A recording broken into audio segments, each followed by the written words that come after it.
Hello, আসসালামু আলাইকুম। সম্মানিত ভিউয়ার্স, আপনারা সবাই কেমন আছেন? আশা করি আলহামদুলিল্লাহ ভালো আছেন। আপনারা স্ক্রিনে যে গাড়িটা দেখতে পাচ্ছেন, এটা হচ্ছে আমার গাড়ি। এই গাড়িটা আমি 30 তারিখ রাত্রে বৃষ্টি হচ্ছিল 9টা 30 মিনিটে আমার গাড়িটা কুয়েতির এক ছেলে মাইরা দিছে। আমি ডিউটি যাচ্ছি, ওই সময় রাত্রে বৃষ্টিও হচ্ছে। তো কুয়েতির ছেলে মাইরা দিয়া চলে গেছে।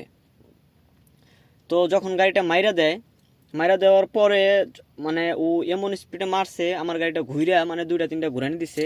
তো আমার মোবাইলটা মানে পড়ে গেছে আরেক জায়গায়, মোবাইল খুঁজে পাইছি না। তো আমি যখন গাড়ি থেকে বের হয়েছি তখন ও আমারে বলছে যে দেখ বাবা, এখন তো অ্যাক্সিডেন্ট হয়ে গেছে, তো তুই রাস্তার মধ্যে জাহাম হয়ে গেছে, জাহামা করিস না, সামনে গিয়ে একটা গ্যারেজ আছে, তুই গ্যারেজে যা, আমি গাড়িটা ঠিক করে দিতেছি।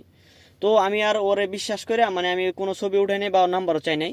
ও আমার বলছে যে তোর গাড়ি যেহেতু লাইট মাইট খারাপ, তুই সামনে সামনে আস্তে আস্তে যা, আমি তোর পিছিয়ে ইমার্জেন্সি দিয়ে আস্তে আস্তে আসতেছি। তো আমি ধীরে ধীরে যাইতেছি, আমি দেখলাম যে ও আসতেছে। তো একটা সময় আমি মানে ডাইনে একটা টানে ছিল, রুট ছিল, তো ডাইনে ঢুকে গেছি। ডাইনে ঢুকার পরে ও আমার পিছন থেকে মানে ঠাস করে চলে গেছে। তো চলে যাওয়ার পরে আসলে এখন তো আর কিছু করার নাই, যেহেতু আমি কিছু রাখি নাই। তো এখন ভিডিওটা আসলে বানানোর উদ্দেশ্য একটাই, যে আসলে যারা বাইরে গাড়ি চালান, মানে যে কোনো দেশে যারা গাড়ি চালান, এখন কথা হচ্ছে আসলে যে যে দেশে যে কোনো জায়গায় গাড়ি চালান, আপনারা গাড়ি যদি অ্যাক্সিডেন্ট হয়, ঠিক আছে, আপনি গাড়িটা অ্যাক্সিডেন্ট হবার পরে যদিও আপনার মানে আপনার যদি গলত না থাকে, তাহলে আপনি গাড়ি থেকে বের হয়ে সরাসরি আপনি আগে গাড়ির একটা ছবি নেবেন বা একটু ছোট্ট একটা ভিডিও করবেন নাম্বার প্লেটে, ঠিক আছে। তাহলে কি হবে, যে দেখা যাবে যে পৃথিবীর যে প্রান্তে থাকুক, আপনি মানে আপনার যে একটা এটা আপনি মানে একটা বিচার বা একটা আপনার প্রতি যে ন্যায় একটা এটা আপনি পেয়ে যাবেন।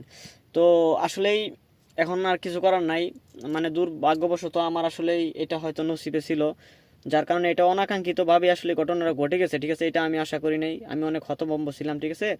তারপরে এখানে আসলে আমার অনেক টাকা পয়সা লাগিয়ে গেছে, আপনারা হয়তো দেখলে বুঝতে পারবেন। এখন কি আর বলবো, কিছু করার নাই। আসলে আপনারা সবাই একটু আমার জন্য দোয়া করেন। এই যে একটা চাপের মধ্যে পড়ছি, এটা আসলেই হয়তো বা আল্লাহ চাইলে এটা কোনো ঘটনা না, মানে কিছুদিনের ভিতরে এটা থেকে আমি উঠে যেতে পারবো, সমস্যা নাই। কিন্তু ও যে আমার সাথে যে কাজটা করলো, ও পারতো আমারে যে তোরও ক্ষতি হয়েছে আমারও ক্ষতি হয়েছে, তুই যা একটা কিছু এই টাকাটা রাখ, তো তুই আর কিছু বইরা কাজটা করে ফেলাস বা এটা সেইটা, মানে ও কোনো কিছু বলে নাই, চলে গেছে। তো যাই হোক, এটা আসলে এখন আমি কি বলবো, আমার বলার মতো ভাষা নাই। তো ভিডিওটা আসলে আমি 2-3 দিন পরে করলাম, কারণ আমি গাড়িটা নিয়ে অনেক দৌড়াদৌড়ি পারছি, অনেক জায়গায় ব্যস্ত ছিলাম, যার কারণে করতে পারিনি। সবাই ভালো থাকবেন, আসসালামু আলাইকুম।